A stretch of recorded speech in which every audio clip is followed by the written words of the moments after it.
Welcome, and it is the North Side Baseball Podcast. He is Jason Ross. I am Mitch Widmeyer, talking any and everything Chicago Cubs baseball. If you're watching via our website or the YouTube channel, per the usual, you can see the topics listed on the screen. If not, a bit more of a surprise. As I always say, that's never a bad thing. Jason, as always, appreciate your time. We've got a lot of topics to cover. I think one or two more than what's normally on the docket, which is never a bad thing. No. And I sent you the notes. We're recording per the usual again, but always good to remind the listener on a Tuesday for a Wednesday published before the Cubs take on the Marlins on Tuesday night. So game Tuesday night has not happened yet. But I sent you the topic points kind of on Monday to get your thoughts, pick your mind a little bit. And then between the time I sent it to now we're recording, Ian Happ ends up on the IL and Moises Ballesteros gets the call up. I just told you before I clicked the record button for us, I am very, very giddy, very excited to see him. You watch a lot of the Iowa Cubs games. I'm just, hunting Twitter highlights, Twitter clips of him, good, bad, looking at his numbers, reading articles, things of that nature. But for Cubs fans like myself who, aren't camped in front of a screen watching a lot of these Iowa Cubs games, what can we expect? What can people expect from Ballesteros? Like, what's the hope to see from him early on as a hitter? I mean, so he's going to stand out first off, just from a physical standpoint. I mean, you can't miss him. He looks not like you're used to seeing a Major League Baseball player. And that's not a dig at him. It's just the first thing you're going to notice. He doesn't look like what you would normally think of like a baseball player. Kyle Tucker looks like kind of a Major League Baseball player. He's tall, he's lean, he's thin. And then you have Ballesteros, who's like generously listed at like 5'8". And he's definitely not what we would consider to be lean. But that's not a bad thing. It makes him very memorable. But if we're talking about, like him as a baseball player, once you get past like your initial, like kind of looking at him and everything like that, he's just a fun at bat. He's not somebody who he's going to be aggressive when he goes up there to hit, but he's not going to chase a lot. And you can see that in his StatCast page. So when you look at his StatCast page at AAA, he does swing a little bit outside the zone, but he doesn't really chase poor. And you can kind of see that with the amount of contact he makes. He makes a lot of contact just in general. He swings a lot in the zone, 83rd percentile in zone swings at AAA. He's going to be somebody who, if you throw him strikes, he is definitely going to go after and try to make contact with those strikes. And then he's going to do a lot with it too. He's in the top 70th percentile in things like max exit velocity, 90th percentile exit velocity, average exit velocity. He's 84th percentile. He just makes a lot of contact and he swings a lot of strikes. So I think he's going to give some real fun at bats. We'll see what he ends up doing, at first in Major League. I think sometimes a little bit of the kind of hyper contact, hyper aggressive hitters can be, they have to kind of learn a little bit as to what a good Major League strike is and what a bad Major League strike is. And we kind of saw that a little bit with PCA at first, a little bit with Matt Shaw as well. There are not all strikes are equal. And actually, we'll talk about PCA later, but one of the biggest differences that he's had this year is he's kind of swinging the same amount. But what he's really swinging at more is he's swinging at those meatball pitches. So those kind of like middle things, and he's making a lot of contact on them. And when you make a lot of contact on your meatball pitches, on the pitches in the heart of the zone, and you make contact, then you don't get into bad counts where you're swinging at pitches that are strikes but are on the shadow, which you're not going to do much with. And I think Ballesteros is probably going to have to learn a little bit about that. With that said, he's somebody who just he's got good bat control. He's a lot of fun. So I'm really excited about it. I will definitely be looking forward to him hitting. I think I saw a statistic that there might be, like, I guess the way it's kind of slated out, the Cubs might only see like 5 left-handed starting pitchers over the course of the next like few weeks that we could kind of expect Ian Happ to be out. So I think we'll probably see a lot of Ballesteros in the starting lineup, and maybe even against some lefties. He doesn't have bad splits at all in AAA, so we might actually see him in a little bit against lefties. But I think he's definitely up here to play and to hit. Ballesteros, giddy to see him, cannot wait. Sort of bittersweet, right? Because it's comes at the expense of Happ ending up on the shelf, and we saw the much anticipated, highly anticipated debut of Cade Horton over the weekend in Queens against the New York Mets, and again comes at the expense of injury. Shota goes on the shelf. Cade Horton gets the nod. after Keller was used as an opener in that game against Mets, which I thought was kind of interesting. I thought they'd just give Cade Horton the start, but they used Keller as an opener. Want to pick your brain about your thoughts on Cade Horton's debut. I thought he attacked. He looked confident. Like everything we had been seeing, hearing at the AAA level, like you have said on the podcast multiple times, Jason, like this guy just wants to throw it past you. Like he doesn't really beat around the bush on the mound, and he didn't at AAA. Like he trusts his stuff. He has an uber amount of confidence, and you're always curious to see how that transitions into the majors. And again, it's just one appearance. I can't say one start. 4 innings against the Mets, but you're talking about a lineup that has Lindor, Juan Soto, Pete Alonso. Like there's some heavy hitters. There's name prominence in that lineup, and he didn't shy away from it. And plus, you're playing New York. It's big market, big team. And I loved his confidence. The stuff I thought it played, it was nasty. He had 5 punchies in 4 innings. To me, I'll ask you this. Get your thoughts on the debut, but to you, Jason, if there was a moment in a pitch for Cade Horton in those 4 innings where it kind of just put a bow on things for you, was it the changeup against Soto? Because 3-2 changeup, 3-2 changeup Soto. It was the only changeup he threw all day. That's why I'm bringing it up. It was the only changeup he used all day. He used the fastball, the curveball, and then let's just throw a 3-2 changeup to Juan Soto, who probably isn't expecting the 3-2 changeup. No, we know Cade Horton's. That's a pitch that still needs some development, still needs some tinkering, some work on, and him pulling it out in that spot against that hitter in that count. And I think the Cubs were only up 1 run at the time. I was just like, this dude gets it. And he said after the game, I don't know if you saw this, he said he had to shake off multiple, it's not signs, but with the thing in his ear, he had to shake him off multiple times to get to the changeup. And then for him to make that decision, I loved it. To you, was that the pitch that kind of just put a bow on things for him? It put the bow on it, and that's the exact moment that you want to use that changeup. If you're a right-handed pitcher who throws fastball slider mostly, you've got to have in your back pocket a pitch to get lefties out. Like you got to have one. Righties are going to hit poorly against sliders because they're going to break away from you. That slider is going to break inside to a lefty, and Juan Soto is definitely not somebody you necessarily want to be inside or over the middle of the plate against. So you need something that kind of breaks away from them, or is more split neutral, like a curveball, or in this instance, like a changeup. Typically righties want to throw that changeup, specifically mostly to lefties, and just to have it in your back pocket and to kind of show in your debut time, hey, not only do I have it, not only can I throw it, I can strike out Juan Soto with it. And I think that's just, and 3-2. That's just gutsy.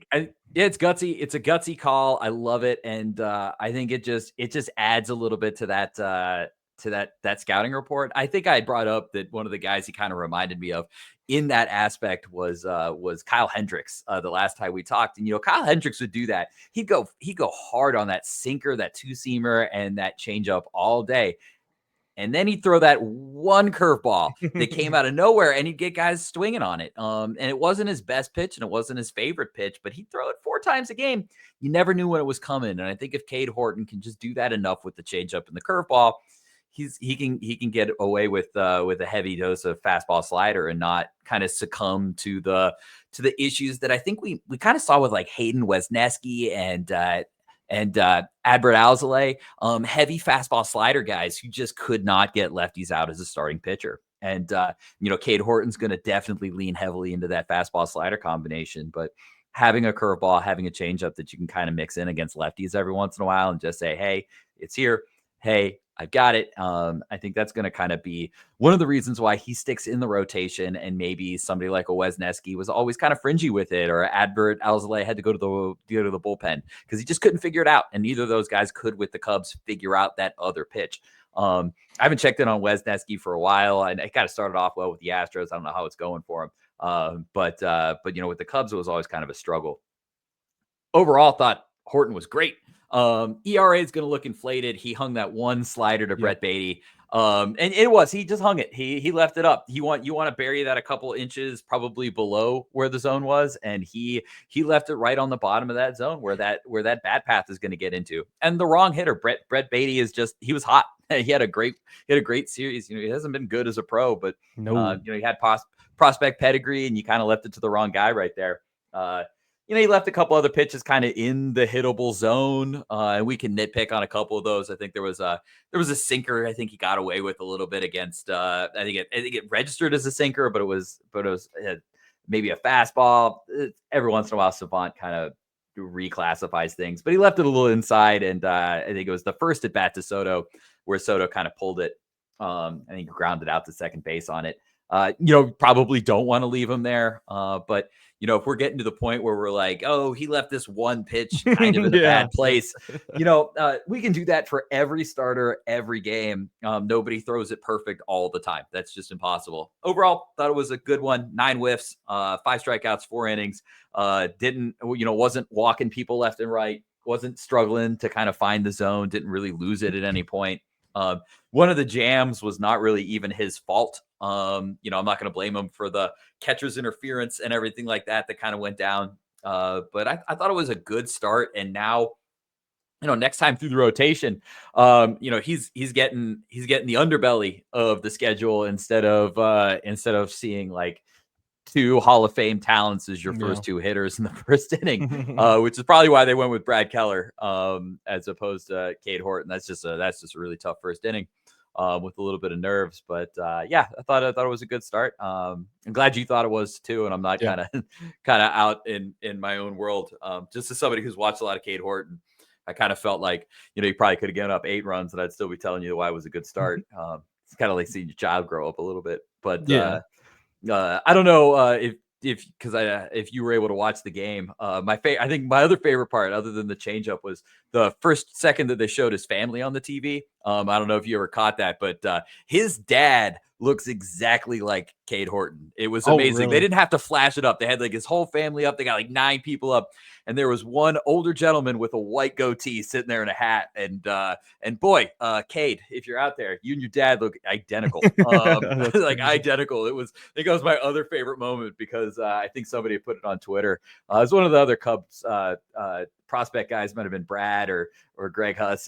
Just like, which one of these do you think is Cade's dad? And I got a good laugh because I thought the same thing. It was the most obvious thing. So I had down on my note sheet change up and Cade's dad. Were like my 2 big takeaways from his start. But I had a lot of fun watching it. Yeah, I like you was impressed with Cade. That it's one of those prototypical outings where if you're a box score hunter, you'll see 4 innings, 3 runs, a home run, you'll be like, oh wow, he struggled. It was that one pitch to pay. Like again, I wanted to see the fearlessness. I wanted to see the stuff.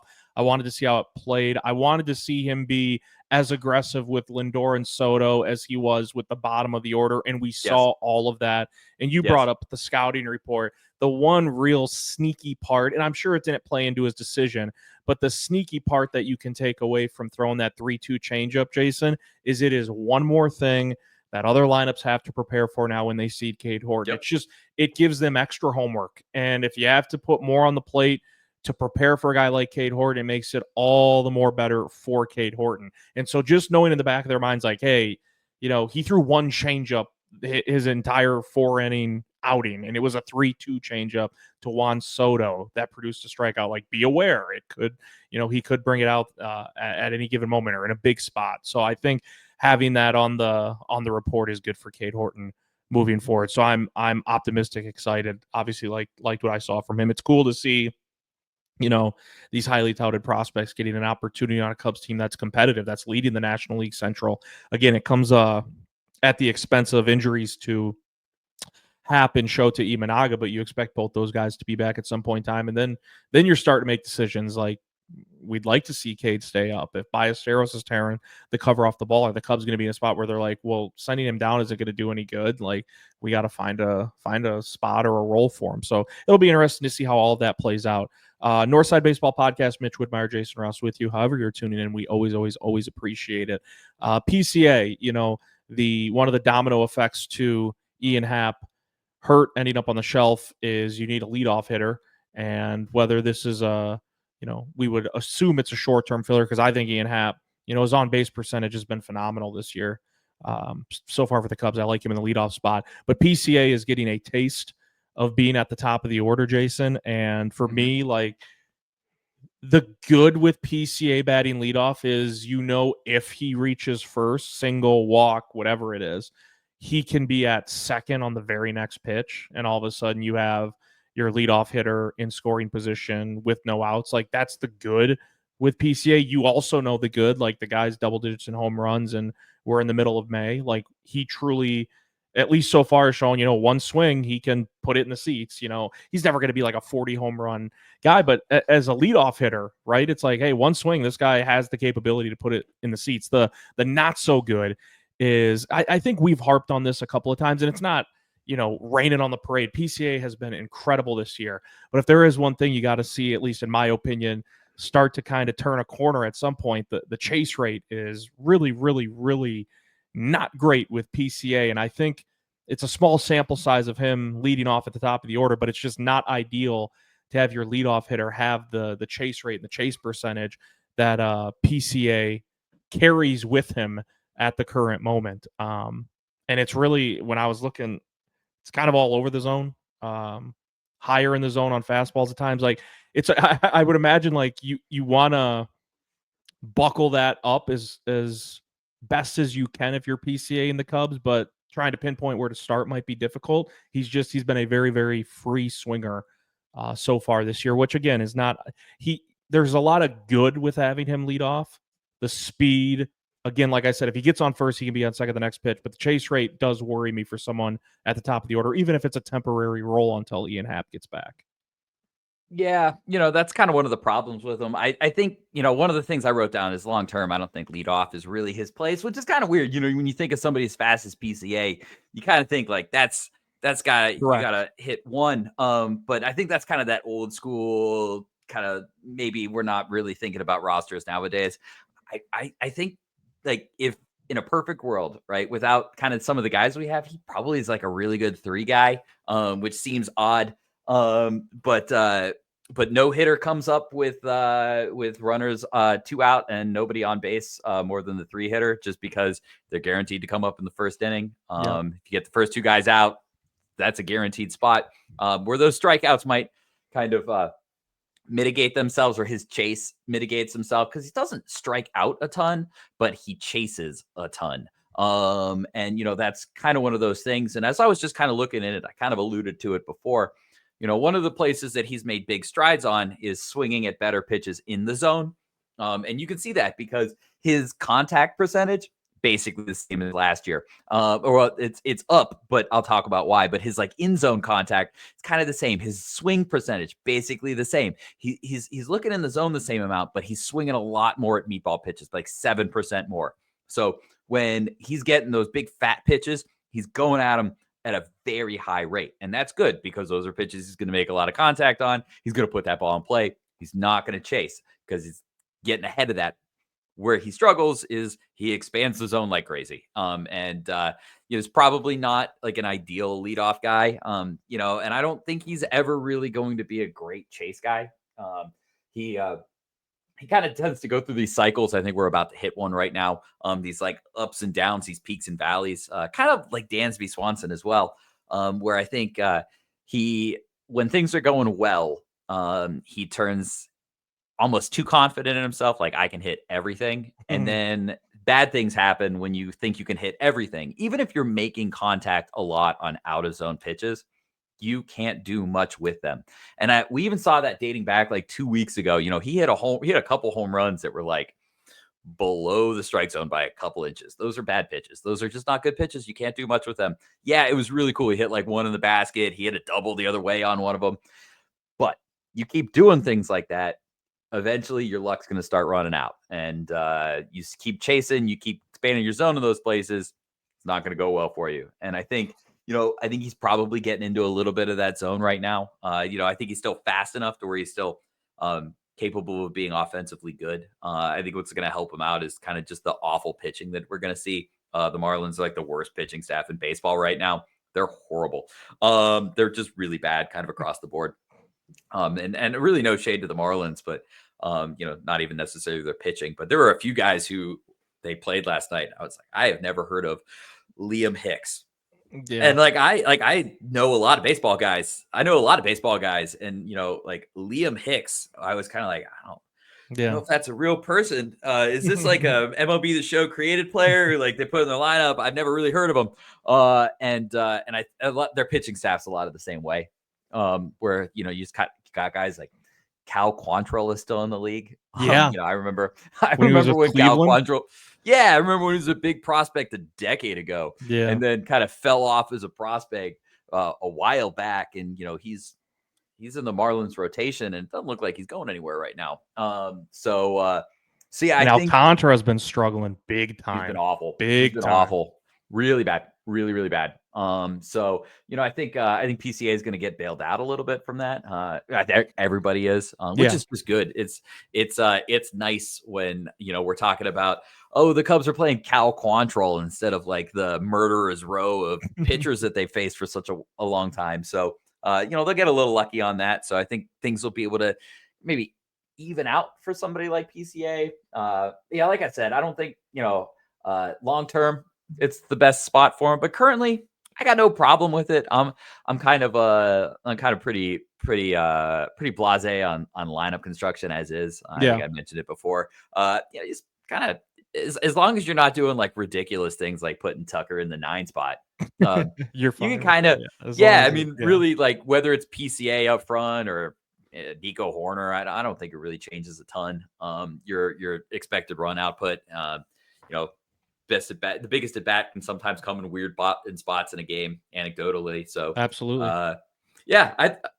hey, for a couple of weeks, let's let chaos reign at the top of the order. I'm here for it. Yeah, I will add one note. Sort of as like a quick hit for you.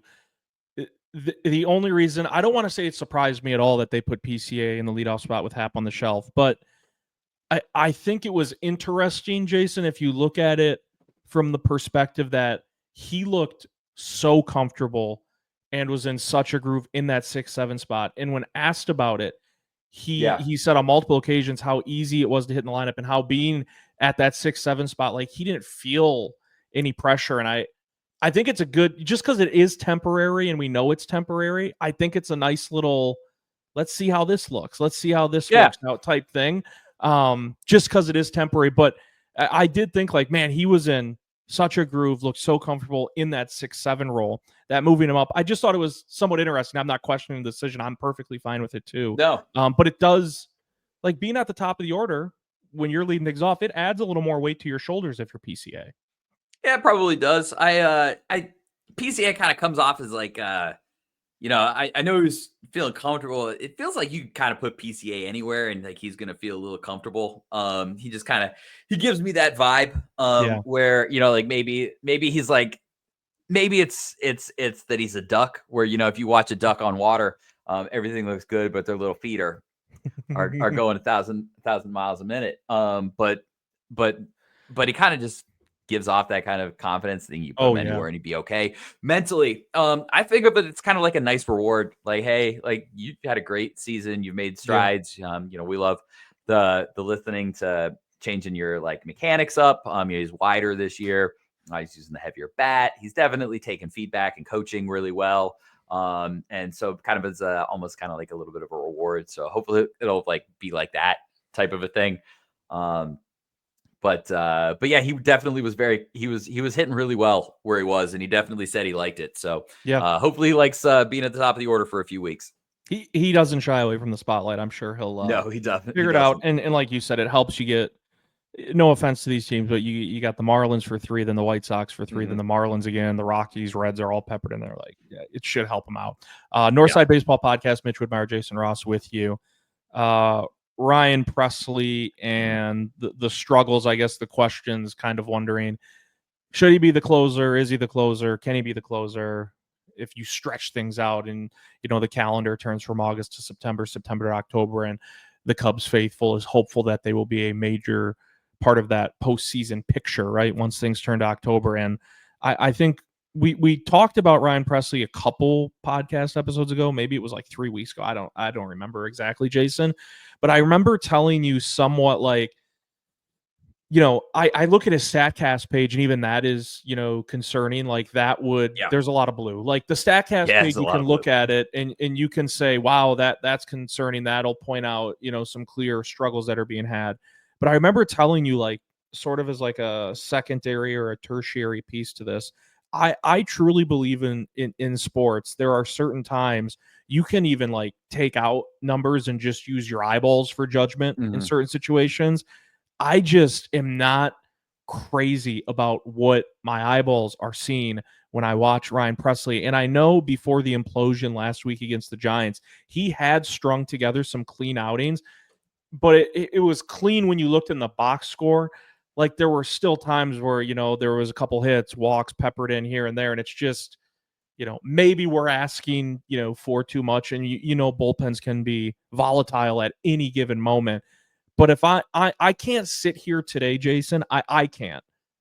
I can't sit here today and tell you, man, with all the good I've seen from this Cubs team this year, I trust Ryan Presley to be the Oh, closer this no. season going to play. Like I can't do it. And I don't know what you do here because you remember a big part of this trade was him wanting to be assured that he would be the closer for the Cubs. And he was a closer for years with the Twins and then the Astros, and he dominated in that role throughout a large portion of his career. And obviously it's a little hit to the ego, whether or not you want to admit it or not, when they bring in Hader last year to Houston, and then he's in a sense demoted from the closer role to the setup role. And so he wanted the assurance like he would be the closer of the Cubs, but I I don't even know what it would take for me to get to that point, Jason, where I'm like, yeah, I trust Ryan Presley to be the closer for, I'm talking this season and going into the playoffs. I don't see it ever getting there, at least for me, with what I've seen. The hope is that with putting him in lower leverage, he can figure it out, and that the pitcher's there. The Is he guy he was, receptive to that though? That's, at this point, he I doesn't don't really have think a choice, I right? don't Like, think you have a okay, choice. okay. I think as much as he might not want to be receptive to it, I don't think it's going to take a lot for the Cubs or anybody to kind of sit down and just be like, listen, here's what you have. You have 6 strikeouts on the season. It's mid-May, but It's insane. it's insane. And I think just listening to him talk after his implosion, he kind of sounded dumbfounded too. He was like, I thought I threw the ball well and they just kept hitting it. I don't know I don't know. And I think when you hear him talk, like I think as much as he wants to be the closer, he wants to be the closer on merit. And I think right now merit doesn't exist that, right? You give up 9 runs, you get no outs. Your page looks as slow as it is. You're not striking guys out. You're not getting him to swing and miss.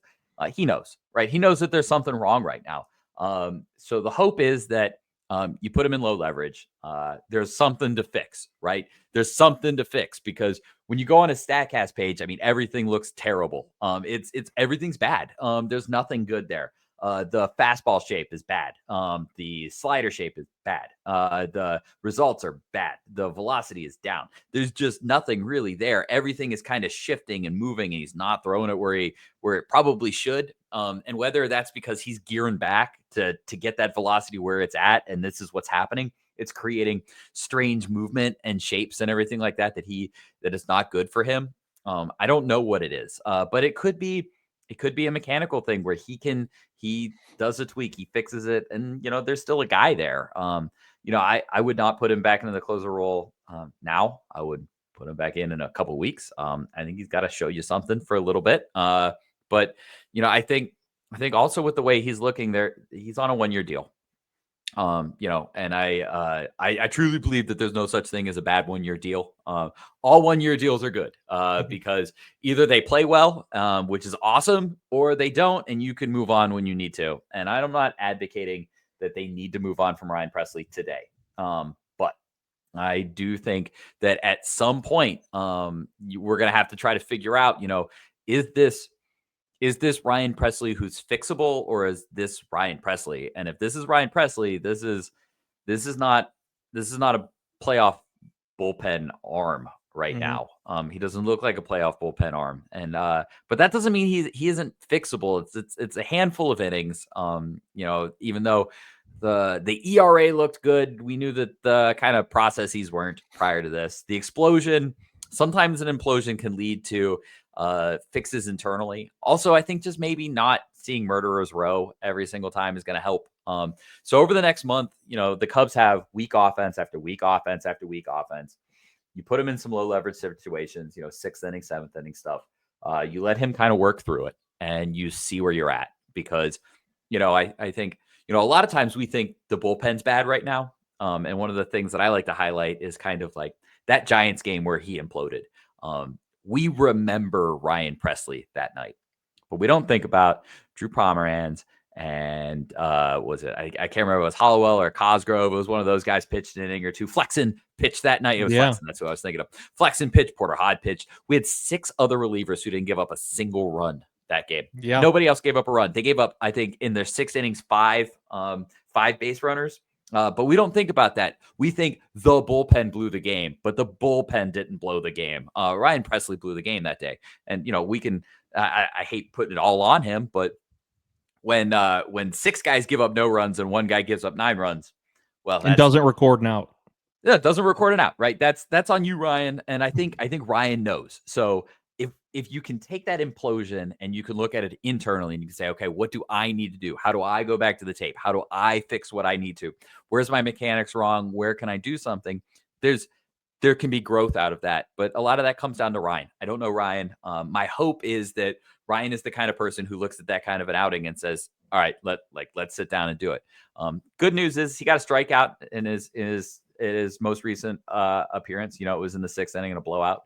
But you got to start somewhere. Would I feel comfortable with him closing today in any important game? Absolutely not. But give me 2 months. Let's see where we're at. If he can have a good month against some bad teams, work through some stuff, he can start to kind of move his way back up in the pecking order. Would Ryan Presley figuring it out in July be the craziest thing? No, he's been a great reliever for a very long time. That's not a crazy thing. A good reliever having a bad month and a half is not crazy. It doesn't mean he is fixable. That's going to be how the Cubs look at that and how they can figure it out. My hope is that he is. But he's on a 1-year deal, and if you need to, you can move on from him when and if you have to. So we'll see where it ends up going. But I guess I'm with you though, Mitch. I wouldn't feel comfortable with them right now. Yeah, I pulled up that. I was just curious. They went from Colin Ray that game against the Giants. They went to win 11 innings. So Colin Ray gives you 5. Then Pomeranz comes in. Jason, clean 1 inning, no hits, no walks. How good has Pomeranz been, Mitch? I know, man. It's crazy. Right? Yeah. It's crazy. And I mean this in he hadn't pitched in the majors in years. Man. I hadn't pitched in the majors in years, and I mean this in no shade to Drew Pomeranz, but he looks like a grizzled veteran nowadays. I love when Drew comes in. We'll call him collected, man. Oh my God. He looks you look at him on the outset and you'd be like, maybe he's pitching in an adult league. And that's, again, no shade to him. He's just got that gray beard, kind of got that look. And then he comes out, he's pitching so good. That has been a hell of a find. Sorry to cut you off. No, you're good. I wanted to bring him up at some point. I have I remember when they traded for him, and my first thought was, what the hell? They traded for Drew Pomeranz? I didn't know that he was still playing baseball. Again, I thought probably adult league. But he's been great, and just some credit to the Cubs for pulling that rabbit out of their hat, and 2, all the work that Drew's done to come back. So sorry, I had to talk about Drew at some point tonight, because that one hell of a find you mentioned with Pomeranz so far. He in that game handed it off to another hell of a find in Keller, who went 1 inning, allowed a hit, nothing else. Then Palencia gives you an inning, nothing, no hits, no walks, nothing. Flexen gives you an inning with a strikeout. Porter Hodge an inning with 1 walk, but no damage. And then Presley. It's funny too, because we're like pretty much smack dab in the middle of May, and if you know how sometimes ESPN Marquee will do it once in a while too. It'll be like bullpen ERA for the month of May. And I don't know where the Cubs sit. I did not look that up. But if they're, middle of the pack right now or on the lower end, you can look at Ryan Presley not recording an out and giving up 8 runs. And it's why sometimes those stats can be so deceiving, because I thought you hit the nail on the head, Jason. Like, the Cubs lose that game 14-5 in 11 innings. And for someone who didn't watch, if someone didn't watch a single pitch of that game, they might be like, wow, the Cubs pitching really stunk that game. It's like, well, they had 6 relievers pitch. 5 of them didn't give up anything. So, no, the bullpen really didn't stink. It was 1, which, again, it's sucks to kind of rain on the parade of Ryan Presley, but it's why sometimes you see those stats and it's like bullpen ERA for the month, and it's like, oh, the Cubs are struggling. It's like, no, the Cubs aren't really necessarily struggling. It might be one or two arms. So I hope Presley can turn it around. I think it is very, very noteworthy that you brought up a couple of times. It's just a 1-year deal, but again, for a team who, if they keep cruising the way they are and the schedule now gets lenient for a few weeks here, Jason, some people in Cubs land are going to start having some of those crazy thoughts, I think, coming the summer. Like, hey, is this just a team that can win the division, or is this a team that could make some noise in the National League and maybe end up in an LCS? So you'd like to have Presley be a part of that, but as far as like the trust goes right now, I don't think it's there. And on the flip side of that too, go ahead. I did look it up. They've given up 89 runs on the season. Okay. On the season, they've given up 89 runs. So this is just for the season. If you take away Ryan Presley's one bad inning, they go from the 6th most runs all the way down to the 12th most runs. Oh my God. So yeah, that's what I'm saying. That's right. That's one thing. And then I'll just move it to May, right? And we just move it from May until now. Currently on the month, the Cubs are the 9th most runs given up from the bullpen in 22 runs in 40 innings. But again, you take away that 9 and that drops them to what? The 22 minus 10, it would be 22, it would be 12. So 13 runs given up would put them at the 25th spot. So about top 5 in bullpen runs surrendered if you just take out that one inning from Ryan. That's what I'm saying. The stats can be misleading if you group it all absolutely together. Yeah, I mean, the bullpen hasn't been bad. I was thinking about that when we were kind of think about, some things that I want to talk about beforehand. And that was one of the things I was going to bring up. So you're thinking for me on it. But yeah, it's the bullpen hasn't been bad. It's like, the night, right? Porter Hodge had a bad game, but the bullpen wasn't bad. Porter just had a rough one. And it seems like a lot of the bullpen that the Cubs have had has just been like one guy has this one bad thing, and then we forget about all the good that had been leading up. And it kind of distorts the numbers. I think it distorts the memory too, because what we think about is we think about the Ryan Presley inning, but we don't think about all of the cool stuff that happened, the 5 innings before that of giving up 4 base runners the entire time and no runs. We don't think about that from the bullpen perspective. So yeah. Do you thinking the same thing. Last year when we went through the Hector Neris experience, I remember, I'm trying to go back and maybe you'll recall this better, Jason. Here's my point. Ryan Presley struggling. I don't have the trust right now for him to be a closer. I doubt the Cubs do at this very moment. And to me, it's like, hey, there's kind of an obvious candidate in Porter Hodge. And I know he's had a rough outing recently, but to me, it's still like a glaringly obvious option that you can pivot to. When Hector Neris was, roller coaster riding for the Cubbies last year, they had options, but was there an obvious... There wasn't last year. It was when they had all their injuries too. Correct. So they had to go to Neris. Yes, and it was like when he was struggling, it was like, well, you can try door A, B, or C, but I don't know how the hell that's going to work out. With Presley struggling, it's just like Porter Hodge is staring you right back in the face. It's like this seems like an obvious pivot. Like with Neris, it was almost like trot him out again because I don't know where the heck we should try to go to, right? But now it seems like there's a more obvious option with your current closer Ryan Presley struggling. So I guess we'll see how that plays out. I was going to have your minor league report next, but I actually want to just we'll get to it after this next topic. I want to keep rolling on the train with pitching, but go back to the rotation, and it's much more optimistic. I was wondering the other day, like Matthew Boyd it's like 6 innings, 2 runs, and it's like he's a machine. He's been awesome. Like it is almost like that to a T, though. It's like this dude somehow, some way, it's going to be 6 innings. He's going to give up 2 runs, and if you can get that, I mean, that's sign me up 10 times out of 10. And so I posed the question, like, where would the rotation be, Jason, without Matthew Boyd? We know Steele's done for the year. Shota's on the shelf right now. Ben Brown has been up and down. Cade's now getting sprinkled in.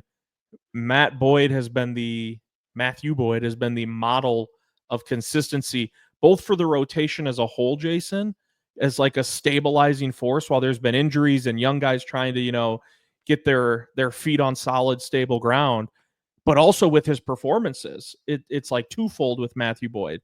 And I've just been immensely impressed. And he was good for Cleveland in the playoffs last year. The thing is, has always been with him is, the injury bug that comes to kind of bite him at some point. It seems like almost every year and a lot of seasons throughout his career. But I was reading an article on our site because I was curious about, like, is he doing anything different? And there was an article on Northside Mhm. Baseball and basically pointing out, like, yeah, he's using his curveball a little bit more than his sinker, but there hasn't been any drastic changes this year. It's just a dude who's been There's really been consistent. There's Or been has one there been one? change, and that's Okay. actually I was gonna point it out. He is yet another one of because I brought it up with Colin Ray. He's another pitcher who's leaned into the four-seam fastball. Okay. He's thrown much more four-seam fastballs than he had before. And the weird thing is, and I've got to figure out where they're getting away with this because most of the pitch modeling does not like his fastball very much. They don't like the shape, but they don't like Colin Ray's shape. And Colin Ray's pitch has been really good. And Brad Keller's another one whose shape just they don't love, but he's thrown a lot He's of been fastballs and awesome. it's worked. He's been awesome. But yeah, if you look at it, his fastball usage, his four-seam fastball is up from 38% last year to 45.7%. He's throwing that four-seamer. And you know what they're getting rid of? And they did the same thing with Colin Ray, is they're dumping sinkers and they're going four-seam fastball. This is something that they did with Colin Ray. They're doing with Matthew Boyd. The no team uses the four-seam fastball more than the Chicago Cubs. We use and it's kind of crazy because it's kind of an anti four-seam fastball kind of revolution that was going on a few years ago, where teams went heavy spin, heavy movement. You have the Boston Red Sox and Craig Breslow, and I brought it up before, but they basically taken the four-seamer and they dumped it. Nobody throws a four-seamer there. Everybody throws a cutter. Not the Cubs. Cubs like their four-seam fastballs. And Matthew Boyd doesn't have shape-wise, it's not great. Velocity-wise, it's fine. It's what, like Passable. 94, Yeah. 93, 94 mile an hour fastball. But Baseball Savant has it as the highest run value pitch that he has. So like good things are happening when he throws his four-seam fastball, even though the shape isn't great. And I double checked it because I was like, maybe it's just like a StatCast thing. Maybe Stuff Plus just doesn't love it. So I opened up Baseball Prospectus, who also has their own form in Pitch Pro and Stuff Pro, Pitch Plus and Stuff Pro. And neither of them like his fastball particularly either. And yet it works. It works. I don't know Is he living up what in the the Cubs zone with it like Shota does? Do you know? Like, not yeah, he's not partic definitely living up. Yeah, he's living it up more in the zone. Okay. And he's another one of these. This one thing that him and Colin Ray and Shota all have is a lot of the Cubs pitchers are going to, instead of coming over top, they're coming a lot more from a low slot angle. So Matthew Boyd's coming at a 25-degree arm angle. And I'll just pull up Imanaga. Guy wasn't ready for it, but I'm just going to pull it up. He comes from a 37-degree arm angle, and Colin Ray has dropped his arm angle drastically this year, down to a 30-degree arm angle. Just last year, he was at a 35-degree arm angle. Oh, So wow.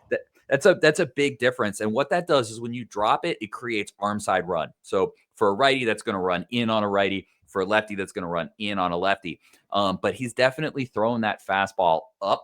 I'm just going to double check to make sure that he's throwing it up more. Let me just look.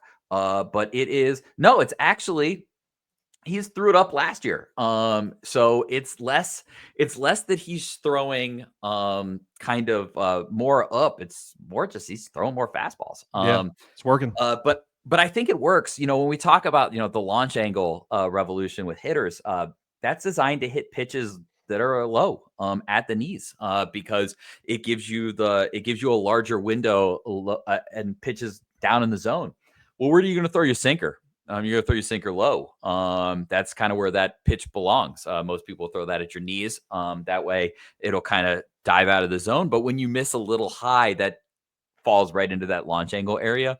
So I kind of wonder if one of the reasons why the Cubs are kind of going from it doesn't have to be a great shape. It just has to get over the hands. And I think that's kind of one of the things that they are doing is it just has to get a little bit above the hands. And when we look at Boyd, one of the things that he's doing this year is he doesn't throw a lot of ground balls, but he doesn't give up a lot of home runs. which is awesome. So hopefully that continues. Where would the rotation be without Matthew Boyd?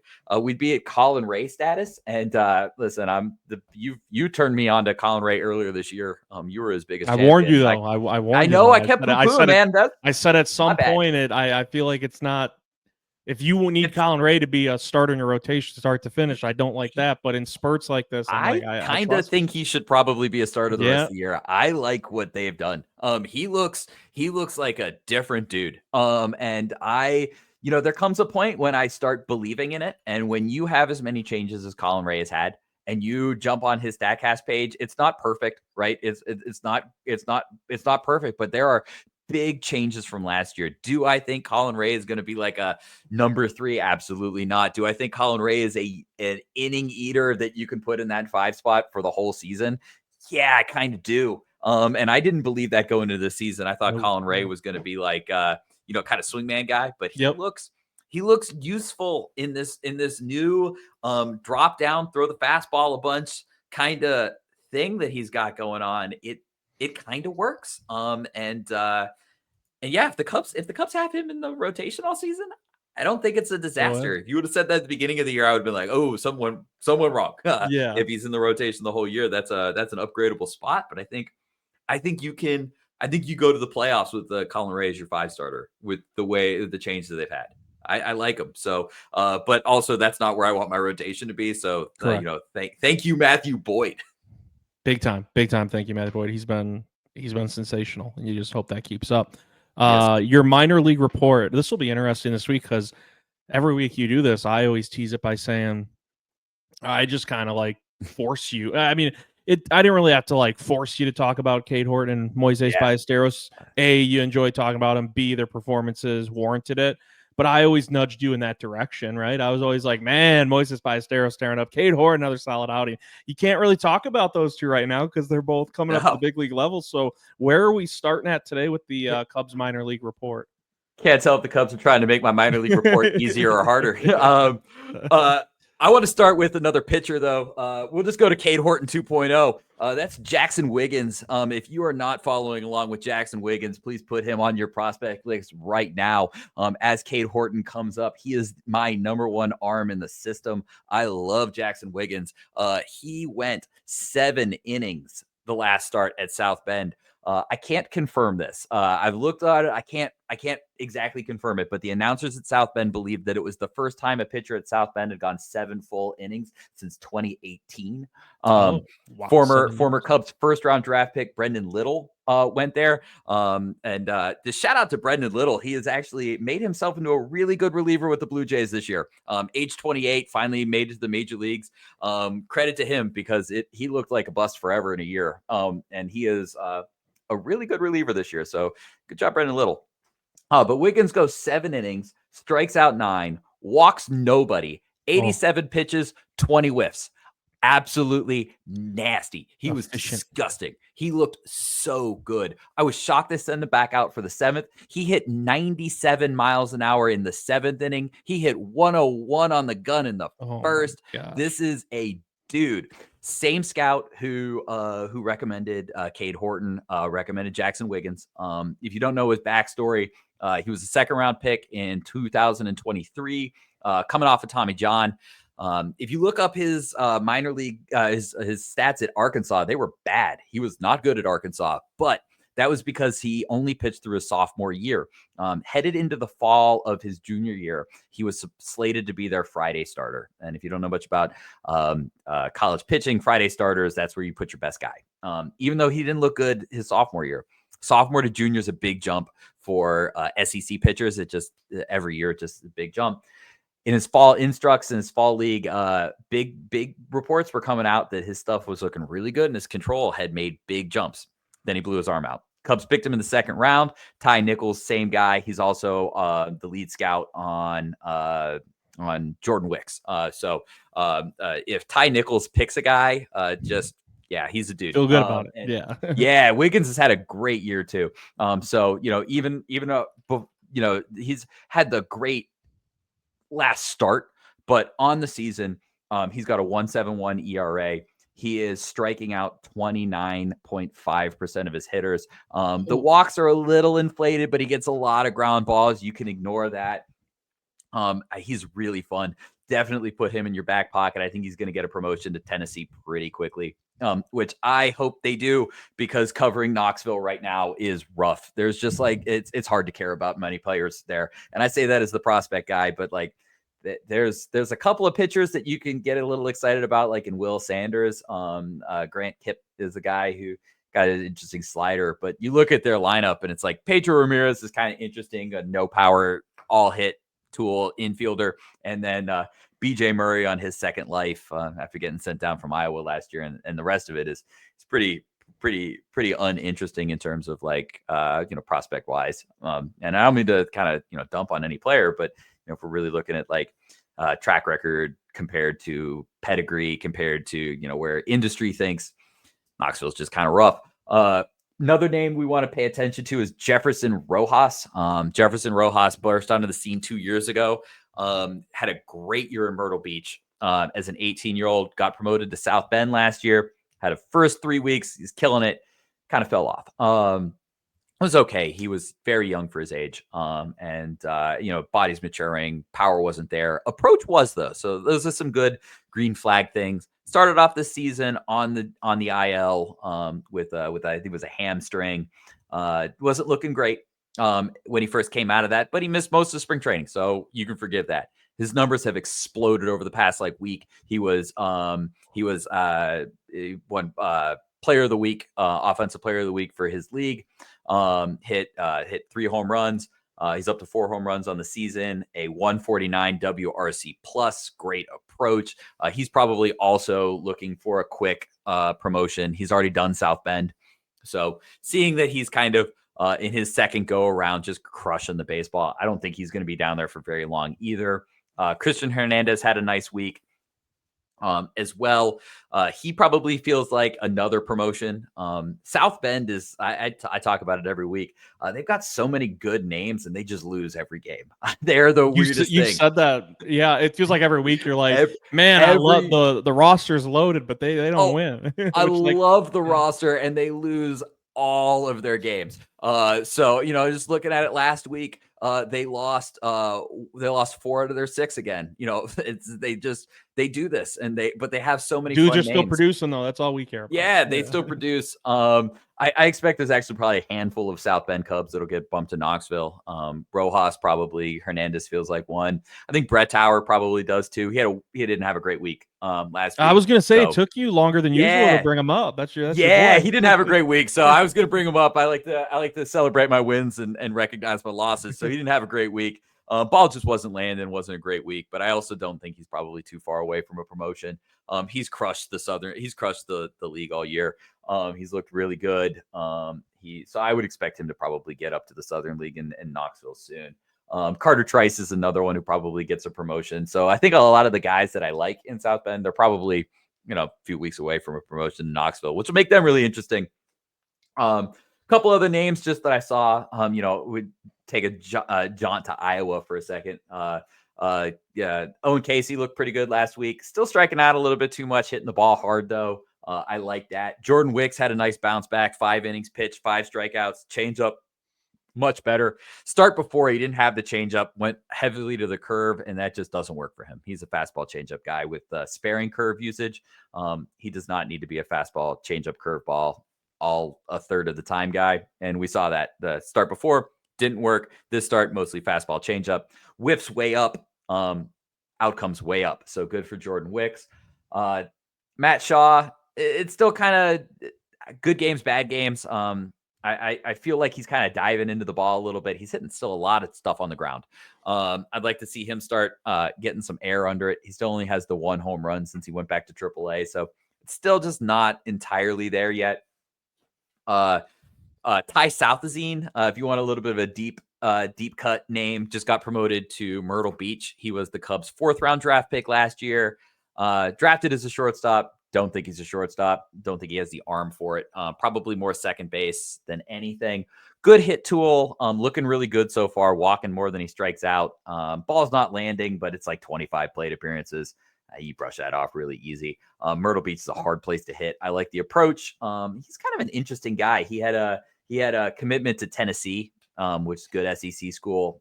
Tennessee's done wonders with second baseman over the last couple of years. They had Christian, who went to the Angels last year. I think he was like 12th pick.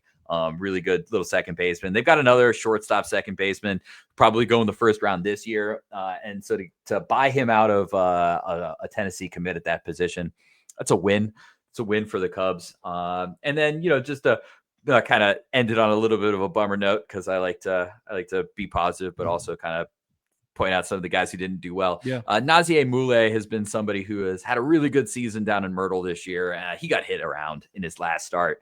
He's a pitcher. These things happen. It's more of an aberration than anything. But keep an eye on him. He's somebody. I do think we're probably going to start to see Myrtle Beach get kind of exciting. A lot of these recent draft picks who have been in down in Arizona are going to start to see some Myrtle Beach action on that second half of the year, kind of barreling towards that. So a couple of names that you might see pop up on some radars. Ronnie Cruz was their third round draft pick.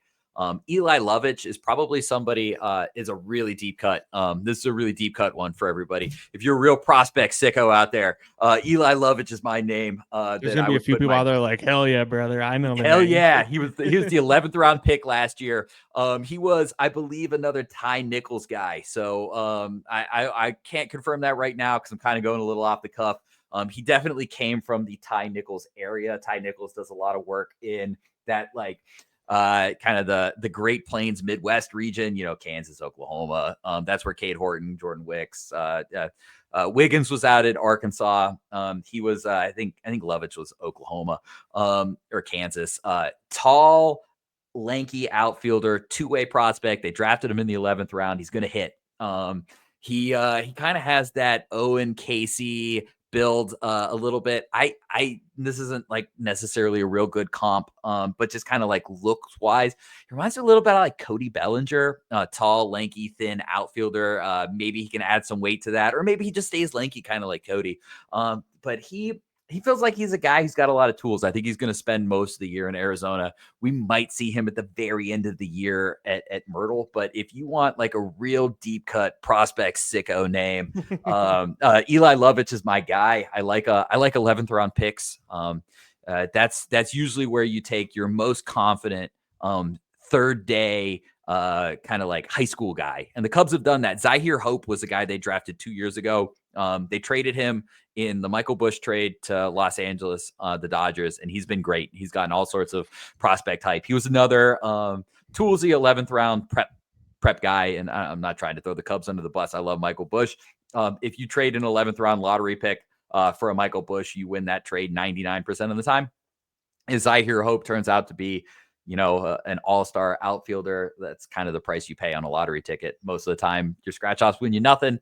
Yeah. Somebody wins $10,000 every once in a while, but Lovich is kind of this year's version of that. So that's kind of just a deep cut name. Keep your eye out. If he pops up at Myrtle at any point, he'd be somebody that I would want to keep my eye on. I think he's got a lot of fun tools in him as a two-way player. He's got a big arm. He's not going to pitch with the Cubs, but he's got some power in the bat. I'm kind of excited about him.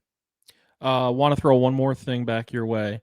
You sandwiched Matt Shaw between all those names that you said. Yeah. And it is hard not to notice. I do say this respectfully, Jason, like they've got nothing from Justin Turner. Like they have got nothing from that's a guy who I do just wonder. It's like, is this just father time? Because Justin Turner was an incredible hitter for so many years. And it's like, is it just father time's got up? Because they've got nothing. And then I look at Birdie and I'm like, if Birdie is a bench piece for your team, not bad, right? He can run, right? He can give you a pinch hit at bat. He can be a pinch runner. Like, that's fine. If he's your starting third baseman, it's like when you brought up Matt Shaw, I was uber curious to hear what you were going to say, because I'm like, man, if he was performing well, he'd already, in my opinion, have gotten the call back up, because with all due respect to Birdie, there's a glaring hole at third base for the Chicago Cubs. Yeah, third base has been rough. The one thing that I keep coming back to on Justin Turner is this. we're at 70 plate appearances, and he has played sparingly. Dansby Swanson went through a 92 plate appearance every day type struggle, and now he's Barry Bonds. He's Barry Bonds at shortstop right now. I can't do anything wrong. So, if we're willing to give 92 plate appearances to Dansby Swanson before we decide that, he's toasted, Justin Turner probably gets more than 70. With that said, he does not look good. The eye test says he looks bad. The StatCast test said he does everything bad right now. My hope is that playing sparingly, playing against a gauntlet to start, and maybe a slump is what's happening. That's where you're hoping. If you're hoping, that's what you're hoping. That's what you're hoping, right? It's kind of like with Ryan Presley. You're hoping that there's something there. With Justin Turner, and this, I guess this is what kills me about it. He just seems slow. It just seems like you throw him a meatball fastball and he fouls it off because he's just not able to get it anymore. I'm hoping because he seems like he's a good dude. Absolutely. The clubhouse seems to like him. I don't think the Cubs want to cut him. But he's probably got the rest of May. And if at the end of May you're looking at him and you're asking, is he doing anything? Has he hit the ball hard once yet? There's going to have to come a point when the Cubs have some of these guys who are going to come off the 60-day. Eli Morgan, Javier Assad, and you're going to have to start to find some guys to cut. Ryan Presley and Justin Turner, there's no such thing as bad one-year deals. And like I said, part of that's because they can produce, and part of that's because you can also cut your bait and run when you need to. So for Justin's sake, I hope he figures it out. I do wonder, with it bringing up Ballesteros, that's, I think at the beginning of the season, if you would have said Ian Happ's going to miss some time, you just say, okay, cool. Justin Turner's your DH. You have 100%. Michael Busch, right? You have Michael Busch. Say goes from DH to left. Yeah. Yep. Yeah. And tonight the Cubs are going to have to make a 40-man roster move to bring Ballesteros up. And I don't think it's anybody that they necessarily want to lose because he's not on the 40. So they got to bring somebody up. It's probably between Tyson Miller and Nate Pearson, if I had to guess. One of those guys is going to go. I have a feeling, and I don't know, maybe I've missed it already because we've been talking and it's already happened, but I have a feeling they might just be done with the Nate Pearson experience. He's been terrible in AAA as well. He was terrible in major leagues this year. Tyson Miller just got hit with a comebacker the other day. So I don't know, maybe they just 2 minutes ago. Oh yeah. Was it Miller or Pearson? Miller transferred to the 60-day injured list. Okay, so I guess they don't have to lose anybody. Yeah. Miller to the 60-day injured list. God, Ballesteros selected from AAA. Okay, yeah, he got hit pretty hard then. Nail on the head by you. 2 minutes ago, literally. Obviously, when people listen to this, they're gonna be like, "That was yesterday." But we're recording Tuesday for Wednesday. Literally, I typed it in as soon as you started talking about it. I was like, "Oh, I didn't even know." I didn't even notice that they hadn't made the move official yet. 2 minutes ago, Chicago Cubs from their account. Miller transferred to 60-day injured list. Okay, well that's for Ballesteros to be selected. Yeah. Bummer for Miller. He had been working his way back from the hip impingement. I know he got hit from the line drive. I hadn't seen that one. We're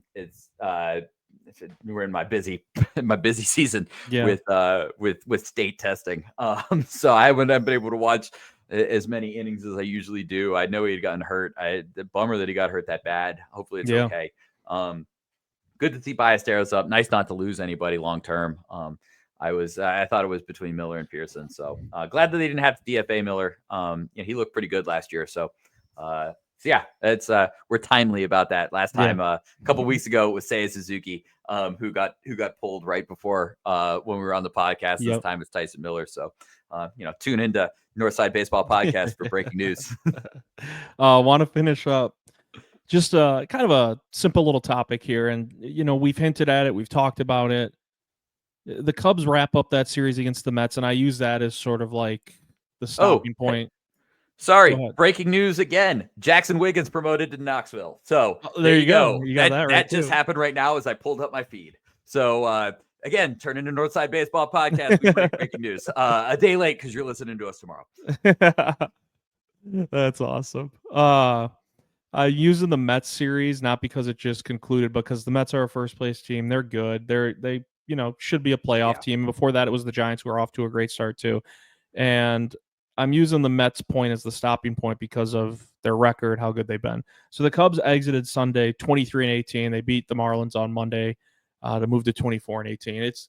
It's impossible to ignore what's on the docket these next few weeks, Jason. That it is time to pounce. That's how I put it on the little rundown tab for us. You've got the Marlins for 2 more, the White Sox for 3, Marlins for 3 more, and then you have a 6 out of 9 game stretch where you face the Reds, and the other 3 are against the Rockies before you go to the Nationals in DC for 3 to start the month of June. Like, the Cubs are 23-18, and if you zoomed out, or 24-18 with the win last night.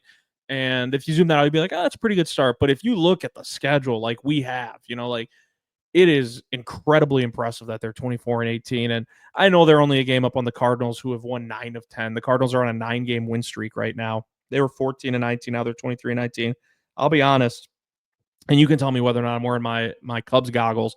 I'm not worried long term here about the Cardinals being in this thing in August or September. I'd say September. I'm not worried about it. I'm more worried about the Brewers, who are, if I'm worried about a team, it's the Brewers, who are 20-22 compared to the Cardinals, who are 23-19. I'm pretty sure the Cardinals have just been beaten up on. Yeah, they beat the Phillies on Monday, so they started a series there. But yeah, prior 9 to wins that, in a row. Yeah, it was Pirates and Nationals.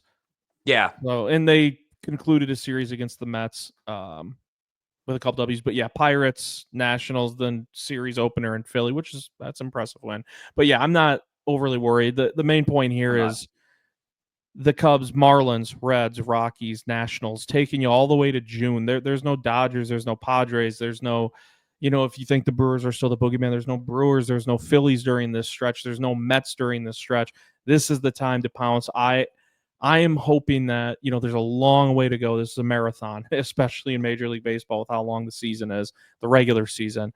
I'm hoping by the time that calendar turns to June here in a couple of weeks, and they wrap up that series on Thursday, June 5th in DC, Jason, I'm hoping the Cubs are, 4 games clear of whoever's in second place in the NL Central, because right now it's one with the Cardinals. I guess I should do my due diligence and pull up. The Cardinals have the Phillies, then the Royals, who are playing well, the Tigers, then the Arizona Diamondbacks.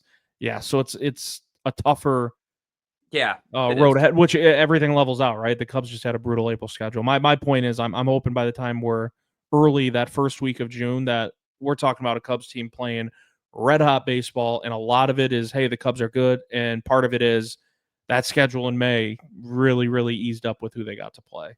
I think this is a time they have to pounce.